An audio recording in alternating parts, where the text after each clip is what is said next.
It'll be a game time decision, but for me personally, it'd be hard to see me not playing.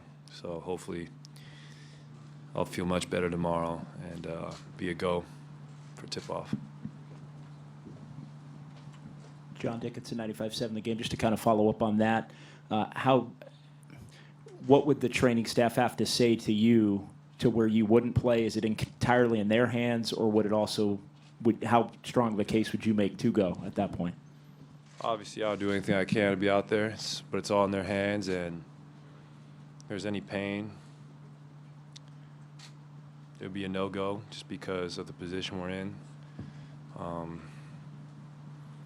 This could be a longer series, so there's no point in trying to go out there and re-aggravate it and potentially keep myself out of the whole entire finals instead of just one game. So, like I said, it'll be a game-time decision, but I really want to be out there.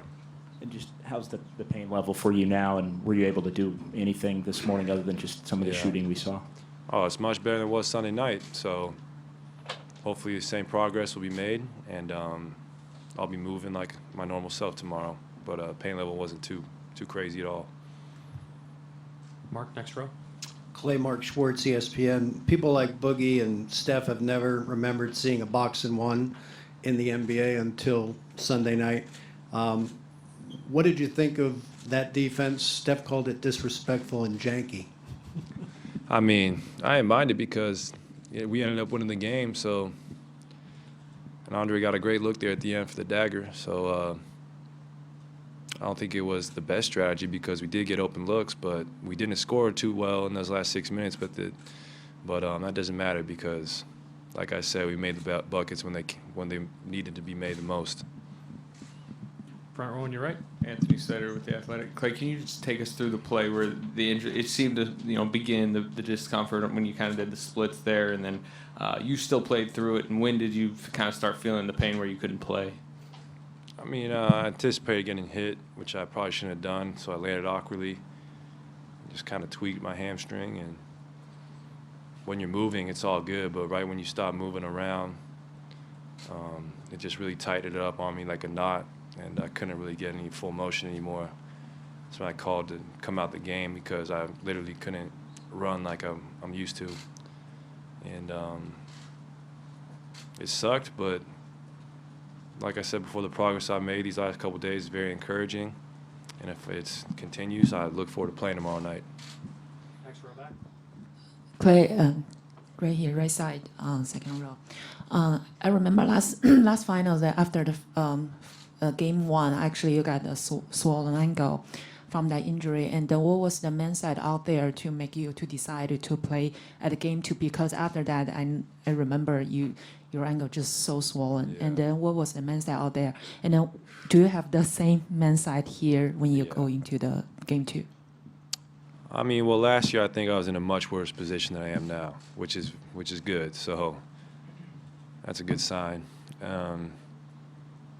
I mean, injuries are never fun. It's the most unfortunate part of sports, but it tests your character, and playing through pain makes it all worth it in the end, especially this time of the year. I don't think anyone's 100% healthy on both teams, but like I said before, you just got to, as cliche as it is, dig deep and realize we have months to rest after this and recover. So for me, it's just about doing everything I can up till tip-off tomorrow to be able to go, because I hate missing games. I really do. Next question, fourth row on the right. Tom Haberstroh, NBC Sports. Klay, you've guarded CP, you've guarded Dame, you've guarded tons of point guards this postseason. You're going up against Kawhi Leonard in this series for a lot of possessions. What kind of, issues does he present versus a point guard guarding a guy like Kawhi? I mean, Kawhi's so big and strong. You can't really muscle him. You can't really force him off his path.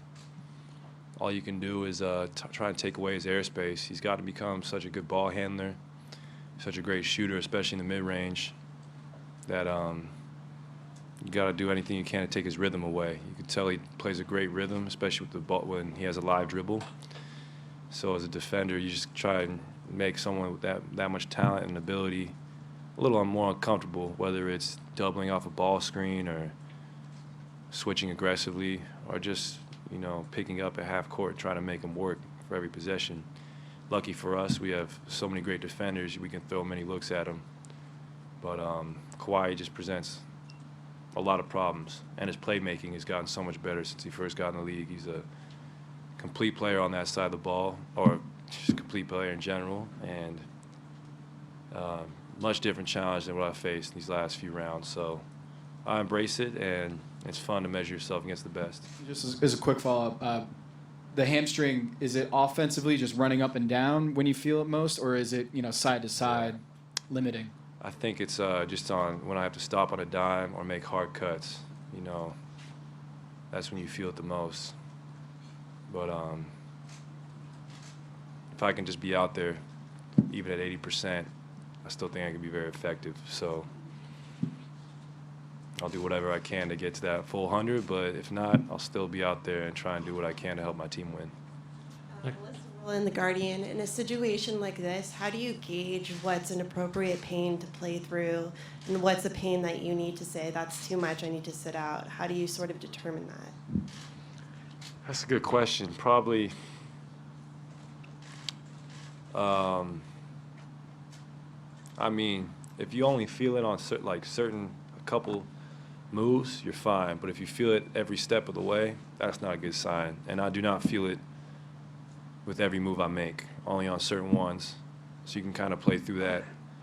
But if it was something that was consistent on whenever I move my leg, or if I make every sharp cut or every sprint, that would not be good. But it's only a few exact movements that I really feel it. So that's very encouraging.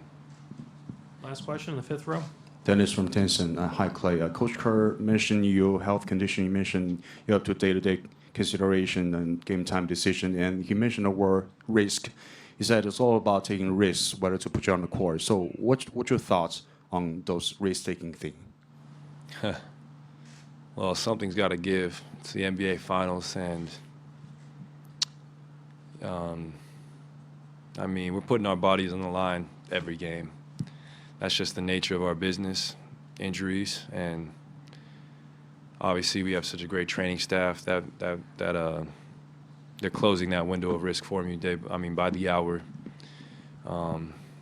And from the progress I've made these last 2 days, I'm very encouraged that I'll be able to go out there tomorrow night. And as long as nothing's torn or really injured, I'm not too fearful of it because, knock on wood, I've been very blessed with not very many traumatic injuries in my career. And I don't think this one is of greatest concern, but it's just the day and age we live in where, you know, little things can just grow to be big problems, but I don't think this will be one of them. Thank you, Clay.